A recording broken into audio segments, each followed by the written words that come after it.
श्री गणेशाय नमः. श्री सद्गुरु रामचंद्राय नमः.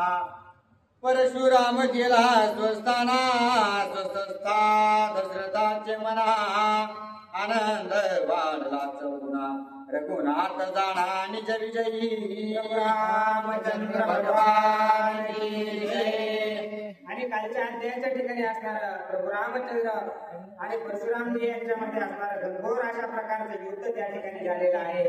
परशुरामजींना असणारा जो राग आलेला होता त्या रागाचं निवारण असणाऱ्या प्रभू रामांनी केलेलं आहे. आणि ज्या वेळेस असणारा कोणताही बाण असणारा परशुरामांचा प्रभू रामचंद्रांवर लागू झालेला नाही किंवा कोणतंही शस्त्र असणारा त्यांचा घात करू शकलेला नाही, त्यावेळेस ते आपल्या मुलाचं सामर्थ्य असणारं ज्यावेळेस दशरथ राजाने पाहिलेलं आहे त्यांना अतिशय आनंद वाटू लागलेला आहे. आणि परशुराम असणाऱ्या त्या ठिकाणाहून आपलं जे श्रद्धास्थान होतं किंवा आपलं जिथं अरण्यामध्ये असणारं ते निघून गेलेले आहेत आणि प्रभू रामचंद्र राजा दशरथ आणि त्यांची सर्व सेना असणारे अयोध्या नगरीकडे निघालेले आहे. सांडोनी वैष्णव चापासी भार्गव गेला स्वाश्रमासी धनुष्य दिले श्रीरामासी तेने वरुणासी ते दिधले. आणि जे असणारं विष्णू धनुष्य असणारा परशुरामजींकडे होतं, पहिला असणारं शिवधनुष्य तर असणारा प्रभू रामचंद्रांनी त्यांचं मोडलेलं होतं, परंतु जे विष्णू धनुष्य असणारा त्या परशुरामांकडे होतं ते सुद्धा असणारं विष्णू धनुष्य त्यांनी असणारं प्रभू रामचंद्रांना दिलेलं आहे. आणि तेच धनुष्य असणारं दोनच ते धनुष्य आहेत, दुसरं धनुष्य असणारं ते वरुण देवाकडे आहे.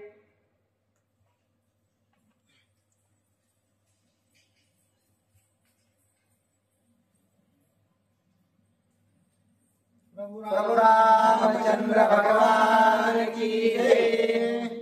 मी आपुलिया निज आत्मशक्ती रणे जिंकून राक्षस पंक्ती वैष्णव चाप ह्या सताती लोक म्हणती धनुष्य बळ. प्रभु रामचंद्र भगवान की जय. परशुरामानं जे काही धनुष्य प्रभू रामचंद्राला दिलेलं होतं ते प्रभू रामचंद्रानं वरुण देवाला दिलेलं आहे.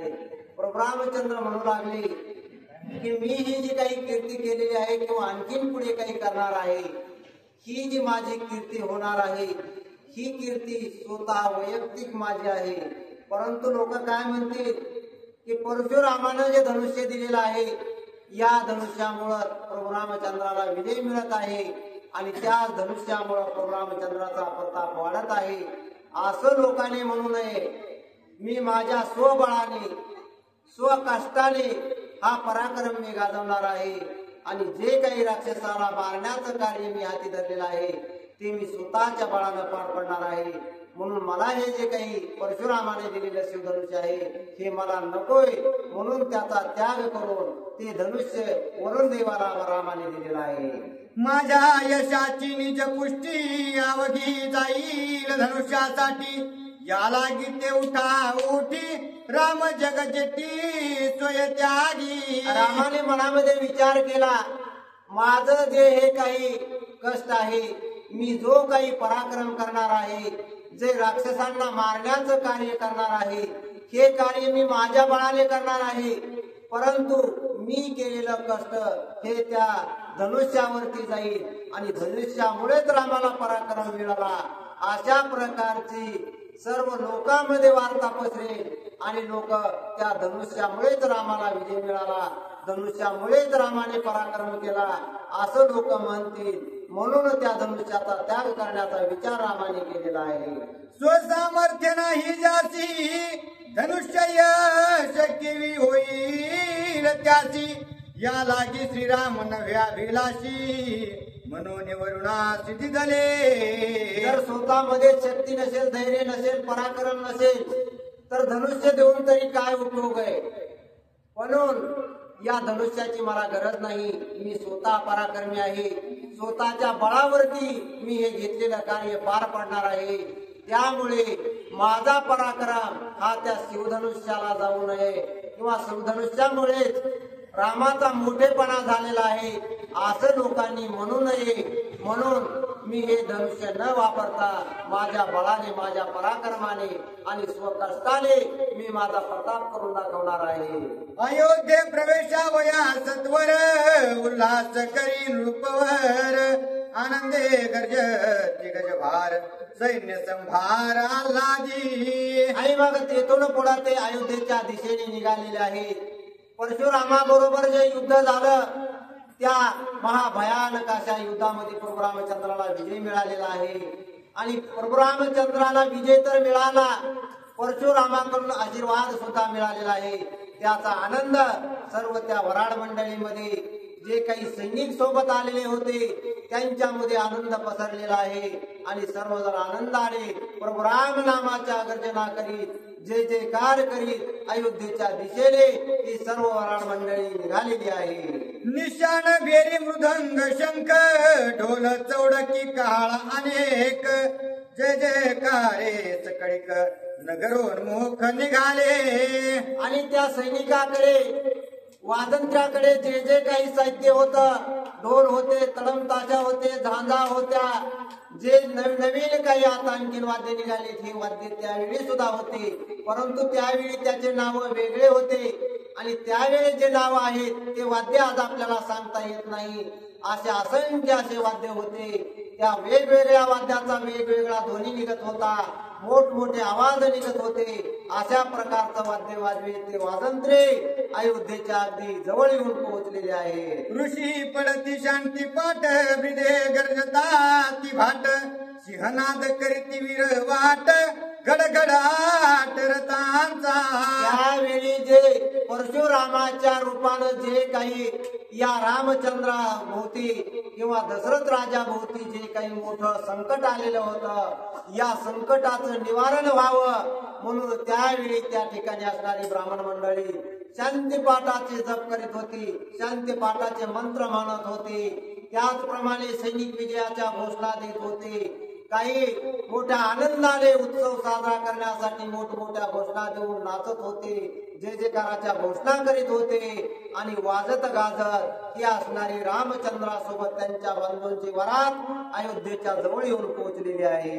वसिष्ठे दूत धाडिले पुढे नगर शृंगारा वयावाडे पुढे रंगमाळा कुंकुम सडे मकरे तोरणे टाई टाई. काही अंतरावरती असतानाच वशिष्ठ ऋषीने काय केलं की जे काही दूत होते ते देवदूत अगोदरच अयोध्या नगरीमध्ये पाठवले आणि सांगितलं की नवरा नवरी या नगरीमध्ये येत आहे, यांचा या ठिकाणी मोठा सोहळा साजरा झाला पाहिजे. उत्साहामध्ये त्यांची मिरवणूक वरात या आपल्या अयोध्या नगरीमधून काढली गेली पाहिजे. जागोजागी त्यांचा आदर सत्कार झाला पाहिजे. म्हणून पुढे जाऊन फार मोठ्या सोहळ्याचं नियोजन करा, योजना करा म्हणून काही दूत पुढे पाठवलेले आहे.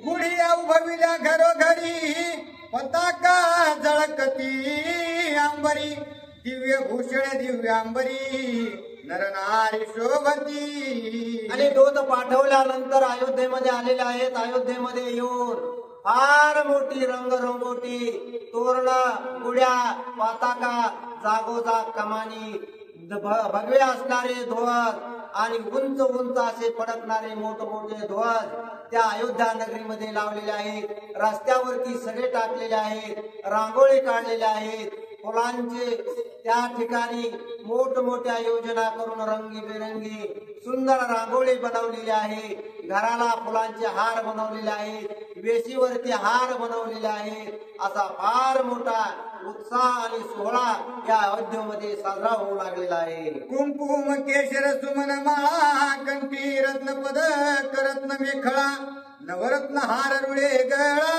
जनलीला शोभत. त्यावेळी या ठिकाणी जे काही नवरदेव आहेत त्यांच्या अंगावरती विशेष अशा प्रकारचे वस्त्र आणि अलंकार आहेत. नवरदेवाचा मोठा थाट असतो तशा थाटामध्ये प्रभू रामचंद्र दिसू लागलेले आहेत. गळ्यामध्ये वेगवेगळ्या प्रकारचे पदक घातलेले आहेत, माळा घातलेल्या आहेत, नवरत्नासारख्या रत्नांचे हार घातलेले आहेत. असंख्य असे अलंकार आणि भरजरी वस्त्र अंगावरती घालून या असणारे नवरोबा या अयोध्येमध्ये प्रवेशासाठी आलेले आहे. पूर्ण कलश द्वारोदारी दधी दुर्वा सुमने त्या भितरी प्रदीप्त दीप ठेवी लिहारी घरोघरी आल्हाद. यांच्या वरातीचं स्वागत करण्यासाठी अगोदरच येऊन दूतांनी नियोजन केलेलं आहे. घरोघरी सुवासिनी डोक्यावरती माठ घेऊन थांबलेले आहेत. कुणाच्या माठामध्ये पाणी आहे, कुणाच्या दही आहे, दूध आहे. त्याचप्रमाणे फुलं वेगवेगळ्या प्रकारचं त्यांना ओवळण्यासाठी साहित्य आहे. वेगवेगळ्या प्रकारचे हार तुरे घेऊन आपापल्या दारामध्ये रांगोळी सळ्या शिंपून त्या ठिकाणी रामाचं स्वागत करण्यासाठी सुवासिनी मंडळी सज्ज झालेले आहे. राजगृही अति उत्साह गुढी आम करे उभविती पाहावो. विजयी झाला श्रीराम राव आजानो बाहो प्रतापी. सर्व गावामध्ये गुड्या उभारलेल्या आहेत. तोरण ध्वजा पताका आणि चौका चौकामध्ये मोठमोठ्या स्वागताच्या कमानी उभारलेल्या आहेत. त्या कमानी सुद्धा फार सजवलेल्या आहेत. कारण प्रभू रामचंद्र हे नुसतं लग्न करून आलेले नाहीत, तर फार मोठा विजय प्राप्त करून आलेले आहेत. त्यांनी असं लग्न केलेलं नाही, तर तो पण जिंकून त्या असणाऱ्या नवऱ्यांना जिंकून आणलेला आहे. असा फार मोठा पराक्रम साजरा करून राम लक्ष्मणासहित हे चौघे बंधू आपल्या नगरीमध्ये या नवरी सहित आलेले आहेत. त्यामुळे त्या ठिकाणी त्यांचा फार मोठा उत्साह साजरा केलेला आहे. जे काही मंडळी लग्नाला गेलेली नव्हती त्यांचा हाच मोठा उत्साह होता. म्हणून सर्वजण आनंदाने त्या ठिकाणी प्रभू रामचंद्राचं स्वागत करू लागलेले आहे. श्रीरामे शिवचाप भंगुनी परशुरामा ते जिंकुनी सीता निली परणुनी जनवदन हे वार्ता. प्रभू रामचंद्रानं जी काही सीता जिंकून आणलेली आहे ती काही सहजासहजी जिंकून आणलेली नाही. त्या ठिकाणी पृथ्वी तलावरचे असंख्य असे शूरवीर महाबलवान पराक्रमी राजे होते. त्या पराक्रमी राजांबरोबर त्या शिवधनुष्याला उचलून तो पण जिंकण्याचं फार मोठं अवघड असं काम होतं. आणि हे अवघड काम सुद्धा प्रभू रामचंद्रांनी स्वतःच्या बळाने स्वतःच्या पराक्रमाने अगदी सहजरित्या पार पाडलेला आहे. हा एवढा मोठा शिवधनुष्य आहे, परंतु सहज उचलून त्याचे 2 तुकडे केले आणि या सीतेच्या विवाहासमयी जो पण केलेला होता तो पण जिंकून सीतेसहित या 4 कन्या लक्ष्मी म्हणून आपल्या या अयोध्या नगरीमध्ये प्रभू रामचंद्र घेऊन आलेले आहे. एक म्हणती गुरुच्या यागी राक्षस मारिले रणरंगी सुबाहू छेदिला सर्वांगी मारीचा लागी घाय केले. अयोध्येमध्ये वार्ता आल्यानंतर त्या ठिकाणी चौका चौकामध्ये लोक स्वागतासाठी थांबलेले आहेत. गल्लोगल्लीमध्ये रामाच्या स्वागतासाठी लोक थांबलेले आहेत. आणि त्यावेळी लोक त्या ठिकाणी चर्चा करू लागलेले आहेत की रामाने जी काही सीता जिंकून आणलेली आहे फार सुंदर अशी आहे. अप्सरापेक्षा देवकन्यापेक्षा सुंदर असणारी ती कन्या आहे. आणि तिला रामाने पण जिंकून धनुष्य उचलून त्या ठिकाणी विजय प्राप्त करून ही कन्या जिंकून आणलेली आहे. काही लोक म्हणू लागले, अरे तो शिवधनुष्य उचलण्याचं काम तर पुढचं आहे, त्याच्या अगोदर महाभयानक क्रूर अशी असणारी ताटिका नावाची राक्षसी मारली. त्यानंतर तिचे 2 मुलं सुबाहू आणि मारीच यांना सुद्धा प्रभू रामचंद्रांनी जिंकून घेतलेला आहे. सुबाहूला मारला आणि मारीच्याला दूर साता समुद्राकडं नुसत्या बाणाच्या हवेने उडवून लावलं. असे मोठमोठे पराक्रम त्यावेळी रामाने केलेले आहेत. अशी त्या युद्ध नगरीमध्ये लोक चर्चा करू लागलेले आहेत. आणि म्हणती दुष्ट ताटिका नित्य पीडित से लोकाने का श्रीरामी देखता चिरेखा बने एका निवटली. त्यावेळी एक जण म्हणला, बरं झालं बाबा ती ताटिका राक्षसीने मारली. तिची भीती इतकी होती की त्या परिसरामध्ये पशु पक्षी सुद्धा जाण्यासाठी भीत होते. मार्गच तेथील त्या ताटिका राक्षसीने बंद करून टाकलेला होता. तिथून पुढे जायचं म्हणलं की थरकाप उडायचा. परंतु रामाने फार मोठं कार्य केलं. त्या ताटिका राक्षसीनीला मारलं आणि तिकडे जाण्याचा जो रस्ता होता, तो परिसर होता, तो आता सगळा मोकळा करून टाकलेला आहे. एक म्हणती श्रीराम यावलीला चरणे उद्धरली अहल्यशिळा श्रीराम परब्रह्म पुतळा सच्चित कळा साचारे. त्यावेळी त्या चौकामध्ये असणारा दुसरा म्हणला, अरे ती ताटी का मारली, ती बाणानं मारली, त्याच्या मला नवल वाटत नाही. मला खरं नवल वाटतंय की ज्या अहिल्याच्या आश्रमामध्ये शिळा होऊन पडलेली अहिल्या होती, तिच्यावरून नुसता रामाने पाय फिरवला आणि जादू केल्यासारखं ती शिळा होऊन पडलेली अहिल्या प्रत्यक्ष स्वरूपामध्ये उठून उभी राहिली. नुसता पाय फिरविण्याने तिचा उद्धार केला. हे काम किती अवघड आहे. मला तर हा चमत्कारच वाटतो. अशी वेगवेगळ्या प्रकारची चर्चा त्या अयोध्यामध्ये होऊ लागलेली आहे. साकार आणि निराकार स्वय श्रीराम चिन्मात्र धन्य धन्य लोकांचे नेत्र श्रीराम वक्त्र देखती. याच चौकामध्ये जरा एक शहाणा श्रोता होता. अरे म्हणला, ती शिळा असणारी रामाला उठवायला तुम्हाला नवल वाटते? अरे काहीच नवल नाही, कारण ही नवल करण्यासारखी गोष्ट नाही. ती अहिल्या उठविली म्हणजे राम काही साधा किंवा सामान्य माणूस नाही. हा असणारा प्रत्यक्ष परब्रह्म स्वरूप चैतन्याचा पुतळा भगवान परमात्म्याचा अवतार असणारा हा राम आहे. आणि जो प्रत्यक्ष परमात्मा आहे त्याला असे सहज साधे चमत्कार करणं काय अवघड आहे? हे तर काहीच नाही, त्याच्याही पेक्षा विशेष असा पराक्रम रामाने केलेला आहे. असं आपापल्या माहितीप्रमाणे वेगवेगळे लोक वेगवेगळ्या प्रकरणाची त्या ठिकाणी चर्चा करू लागलेली आहे. प्रभू रामचंद्र भगवान की जय. श्री गणेशाय नमः. श्रीराम देखता श्रीरामाचे मुख निशेष जाय दान मुख परमानंद कोंदण सुख हरिक हरिक ओसंडे. तो सांगू लागलेला आहे की अरे राम तुम्हाला दिसतो, हा सामान्य माणसासारखा आहे. साकार मनुष्य रूपाने तो अवतरलेला आहे, त्यामुळे आपल्याला तो सामान्य दिसत आहे. परंतु तो सामान्य नाही, निराकार निर्गुण असणारा परब्रह्म रामाच्या रूपामध्ये या ठिकाणी अवतरलेला आहे. अरे तुम्ही नुसतं त्याच्या चेहऱ्याकडे पाहिलं, त्याच्या मुखाकडे जरी पाहिलं तरी मनाला एवढा आनंद होतो, इतकी प्रसन्नता वाटते की देहभान हरपून माणसाला वाटतं या रामाचं नुसतं मुखच पाहत राहावं आणि कधीपर्यंत कुठपर्यंत पाहावं याची मर्यादा नाही. एकदा पाहायला लागलं की त्याच्या मुखावरून लक्षच बाजूला घालू वाटत नाही, इतका आनंद या रामाचं मुख पाहत असताना वाटतो. ऐसे श्रीरामाची कीर्ती घरोघरी अनुवादती आलाय कोणी रघुपती सामोरे येती नगरस्था. मग त्या चौकामध्ये ऐकलेल्या गोष्टी काही जण घरी जाऊन सांगू लागायला लागलं. पती पत्नीला म्हणू लागला, होय ग रामाने ती सीता जिंकून आणली, परंतु ती इतक्या सहजी नाही आणली. लय काही केलं, जणू राक्षस मारले, राक्षसीने मारल्या, धनुष्य उचललं.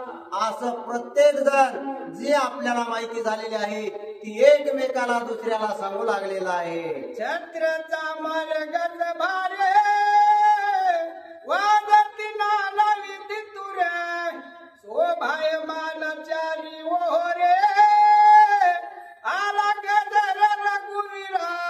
एक चर्चा त्या अयोध्येमध्ये होऊ लागली. राम कोण आहे, कसा आहे याच्यावरती वेगवेगळे लोक चर्चा करू लागले, एकमेकाला माहिती सांगू लागले. तेवढ्यामध्ये काही अयोध्येच्या अंतरावरतीच ही प्रभू रामचंद्रासहित चारी भावांची जी वरात होती ती वाजत गाजत मोठ्या थाटामध्ये अयोध्येच्या वेशीकडे येऊ लागलेली आहे. चारी पुत्र चारी सुना देखता धनीला पुरे मना पाहता पारणे होतसे नयना भाग्य भावन दशरथा. मग लोक त्या वाद्याचा आवाज ऐकून बाहेर गेले आणि जवळ जाऊन पाहू लागले, म्हणू लागले, वा वा वा, काय दशरथ राजाला सुना मिळाल्या, काय दशरथ राजाची मुलं आहेत, एका चढ एक जोड्या दिसू लागलेल्या आहेत. कुठपर्यंत पाहावं आणि कुणाला पाहावं, एकाकडे पाहिलं की दुसरा त्याच्यासारखाच दिसू लागलेला आहे.